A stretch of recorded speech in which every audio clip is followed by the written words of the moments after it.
ancestry, your question, your curiosity of Chinese identity in the Philippines with our next speaker, who eventually, if we look in Malaysia, they're very multi-racial country, but you have Satu Malay as your slogan. Of course, Chinese in Malay is another interesting topic, and we always think of our prominent scholar in Chinese music, Chinese theater, and the project that she done with Chinese community, especially in Penang, where she teach, where she conduct a lot of interesting cultural activity. So Professor Dr. Tan Sooi Beng from Pusat, Pen Chien Seni School of the Arts, University Saint Malaysia, will give a talk on Chinese lions and dragons in Malaysia, performing collective identity and communities. So welcome Ajahn Tan Sooi Beng to the land of Naga. Thank you very much for this invitation And again, you to have present 15 here. minutes. Yes, I have 15 Thank you so minutes. much. I will keep to time. I am going to focus on Chinese lions and dragons, dragon dances, because this is something that all the different Chinese in Malaysia and other parts of the world perform. Okay, just a very brief history of the Chinese in Malaysia. We have about 24% of the Chinese form the population, and they're mainly from Fujian and Guangdong. And the majority of them came in the 19th and early 20th centuries. But I must emphasize that they are not a homogeneous group. Yeah? So there are many diverse dialects, there are many religions, political beliefs, educational backgrounds, and degrees of localization. But they maintain values, food, cultural beliefs, festivals, martial arts, performing and visual arts as indicators of their Chinese ethnicity. But Malaysia is their homeland. So what I want to show today is that the lion and dragon dances are regularly performed. They are selected as expressions of a common ethnic identity among the different types of Chinese. So why is this the case? And I'm going to go through 4 different reasons. One is the symbolism of the lion and dragon. It brings good luck and fortune, so for businesses this is very, very important. Secondly, the forms represent continuities and localization. Yeah? 3, teamwork and collaboration between the musicians and dancers signify that unity and hard work are crucial for success. So this is a very important value among the Chinese. And fourthly, the dragons and the lions provide spaces to negotiate national discourses of identity and increasing nativism in the country. So one, the importance of the lion in Chinese culture. Why is it so important? The lion is a symbol of power, as a defender of religion and a protector. So whenever you go to Chinese temples, you will always see 2 lions guarding the buildings, yeah? 1 male and 1 female. The lion ensures good fortune and brings luck. So it's always performed for Chinese New Year, opening of new businesses. The dragon is an important mythical symbol of strength, auspiciousness, good fortune, and heavenly protection. And in the past, it's believed that dragons control the weather as they can bring rain and warmth, and so they influence the growth of crops in agricultural communities. Both lions and dragons are perceived to be able to ward off evil spirits. Yeah? Okay, so besides that, the lion dance represents continuities with Chinese culture. So there are like 2 types of lions, one north and one south, and what we see in Malaysia today is mainly the southern one. The lion heads used to represent legendary heroes from the historical novel, The 3 Kingdoms. But today most people don't know about this, but the colors are still very important. Yeah? So like red and black would be very important for a Chinese New Year or opening of shops. Yeah? Okay, so this is the colors of the lion. the traditional colors. Yeah. Okay. And the lion dance still maintains the basic form. You have two dancers. One plays the head and one plays the posterior, and the sequence is almost the same for all the performances. So and the highlight of it is the Chai Ching, where the lion climbs up to grab the green vegetable with a red packet attached. Yeah? And so the reputation of the troupe is based on the ability to overcome these spectacles. So this is a picture of the green vegetable and the red and black lion trying to grab it. Yeah. I have a short video to show you.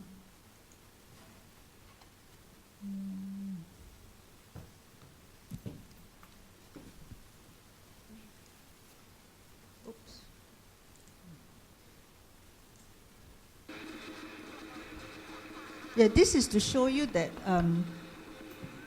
the lion is trying to get the green vegetable, and it has to climb up. Yeah, so there is something danger. There is danger there. You see, so I will talk about this danger later. Yeah, let me just. It's taking a long time. And this group has incorporated Indians as performers as well. Yeah, so it will jump up and try to get. Yeah.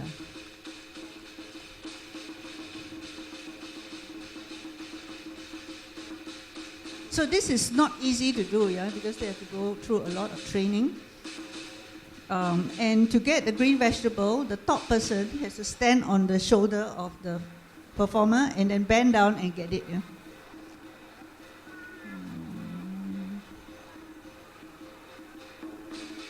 Yeah. So finally, it will get the green vegetable and then it will throw out to the audience.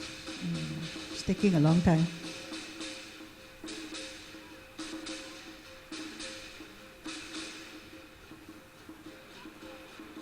Yeah. So this is not easy to do. Yeah? Okay, then. Yeah. Okay, so the groups. Always invent new techniques to get the Qing, like they will climb up.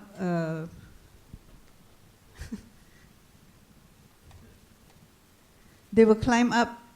Yes, they will climb up tables. They walk on planks. They tiptoe on pots, and so on and so forth. And they have changed the colors of the heads, yeah, localized the colors, and they perform daring tricks, yeah, at great height at competitions. And the lions climb 20-foot poles and so on. So this just to show you some pictures of how high the lion can climb to get the Qing. 20-foot poles, yeah. These are the latest tricks. They can climb on pots, yeah, and walk on pots, yeah. Now, the dragon dance also has kept to its basic form. And the lead dancer is carrying the pearl on a bamboo pole, and 9 performers are carrying the sticks attached to the dragon body. So the dragon is always chasing the pearl. So if you see the dragon dance, there's a pearl in front, and the dragon is chasing this pearl. And different movements, emotions, and techniques are used in the formation of different types of patterns and choreography. Yep, sorry, this is another video. Just show you.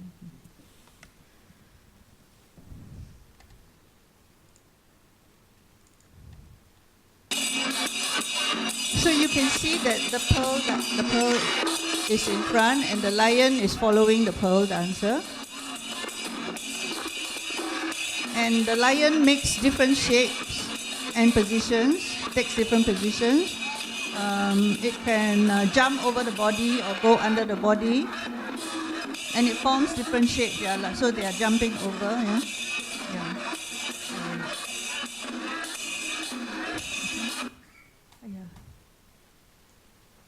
Okay, and they also form different shapes like boat, yeah, or in the shape of a butterfly, yeah. But those are the continuities with the past. But they also represent changes because new variations and techniques have been created.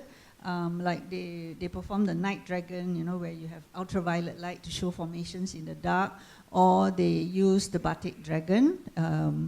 And so in this section, I was just trying to show that both lion and dragon dances signify continuities and changes in Chinese tradition and identity. So this is like a batik dragon, yeah? Okay, now thirdly, the dragon and lions are important because they signify unity and hard work for success. So in both the traditional and novel forms of the lion and dragon dances, team spirit and coordination are very important, yeah, to make the cloth bodies come to life. And the key to a high quality performance is coordination and teamwork, yeah. And performers have to undergo very difficult martial arts training. They have to coordinate with one another. So like in a dragon, if you do not coordinate with one another and you make a mistake, then your whole body will get entangled. Yeah. So coordination is very, very important. At the same time, you must collaborate between the musicians and the dancers. Right. So in the lion dance, for example, you have specific patterns. You know, like whenever we go and see the lion dance, we have this dong, dong, dong, dong, dong, dong, dong. That means the lion is actually looking for food and walking around, yeah. But when it is climbing up, then you have suspense, yeah, like creating suspense. And when the lion has eaten the vegetable, the drum goes stuck, and you know that okay, it's got the pearl, yeah. So in the dragon dance as well, you have specific rhythms that accompany particular movements, like slow walking or fast-paced, lively dancing, or when they're jumping over the body, you have specific rhythms. So according to the performers, the lions and dragons cannot move if there's no music. And if there are no movements, the musicians do not know what to play. Yeah, so they are dependent on one another. So for me, this represents unity and hard work, for success. So for the Chinese, this is an enduring appeal because they resonate with everyday beliefs, yeah, that success and good fortune come with hard work, discipline, good luck, and you have to train hard and experience danger. So, in both lion and dragon dances, the performers have to experience danger. At the same time, they work together and to collaborate to achieve this unity. And the fourth reason for me is, the lions and dragons are now symbols of common identity. And in the Malaysia case, the Chinese are allowed to practice their culture and religion openly. They can maintain their identity, but according to the national cultural policy, which is based on the indigenous Malay culture, to integrate the different groups, the non-Malay arts have no financial support or recognition. So the national cultural policy is seen to be pro-assimilationist, according to many Chinese. So Chinese groups then began to unite to revive their Chinese arts and to assert their common identity, yeah, because they have no recognition. So the lion and dragon dancers began to unite also by organizing martial arts organized associations. And in Penang, where I live, there are 40 lion dragon dance troops. So every state will have, big numbers, yeah. And these troops, these big organizations aid in application of permits. Like in order to do any performance, we have to apply for permit, police permit, and also if they are not represented at festivals, these groups can fight. Yeah. And state associations are also able to link the Malaysian troops with international ones more easily. So like the Selangor and Federal Territory Lion and Dragon Dance Association, they bring international lion dance troops to Malaysia through its biannual Genting International World Lion Dance Championship on high stilts. Yeah. To further promote the principles and spirit of the Chinese lion dance and to unite the Chinese in diaspora, a national organization known as the Malaysia Kun Seng Keng Lion Dance Federation has been set up. And Kun Keng Seng Lion Dance Federation is one of the pioneers of the stilt dancer. They have organizations in different states, and they have also started alliances in Hong Kong, Macau, Taiwan, Indonesia, Brunei, and China. So The state, national, and international organizations have brought the different groups of lion and dragon dance groups together as a combined force to promote and develop the form. These organizations help groups to apply for performing permits and serve as unified voices for the lion and dragon troops to negotiate for representation at state festivals. They also link Malaysian groups with troops from other parts of the world through international competitions, so the status of the dancers and the standards can be raised. Yeah? And this is, I think, very important because, once your status is raised, then your parents of young people will send their children to learn. Yeah? Now, in conclusion, I'd like to just read a few slides. Like other traditional performing arts, the lion and dragon dances can be seen as dynamic social dramas through which the social, cultural values of a community are articulated, recreated, and transformed. The lion and dragon dances remain significant to the Chinese of Malaysia as they symbolize good luck, fortune, and protection from harm. The close cooperation between dancers and musicians and the difficult training needed to attain harmony resonate with the belief that success and good fortune can be achieved by the heterogeneous Chinese groups if they work hard and together as a team. Moreover, the lion and dragon performances play an important role in the reconstruction of social relationships and the formation of communities.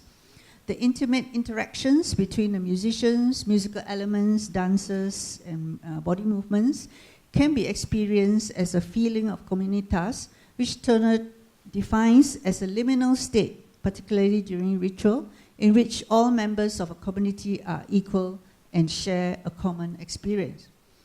The lion and dragon dancers are also presenting a healing rite showing that the community is attempting to bridge the gaps between the Chinese and the other ethnic groups in Malaysia.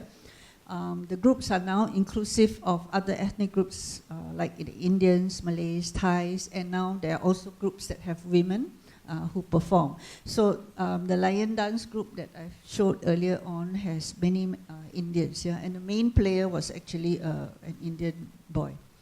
By linking with one another and building trans-border networks with other groups across the Asian region, they further promote the forms that are important and common to the Chinese in diaspora. Transnational connections among the Chinese communities further ensure continual circular flows and the sustainability of cultural practices, particularly in unfavorable political situations. Thank you.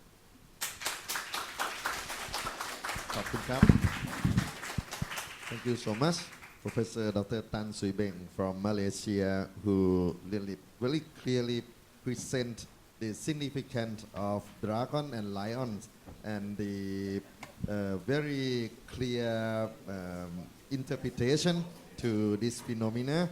I still reserve your suspects on the dragon lion issue.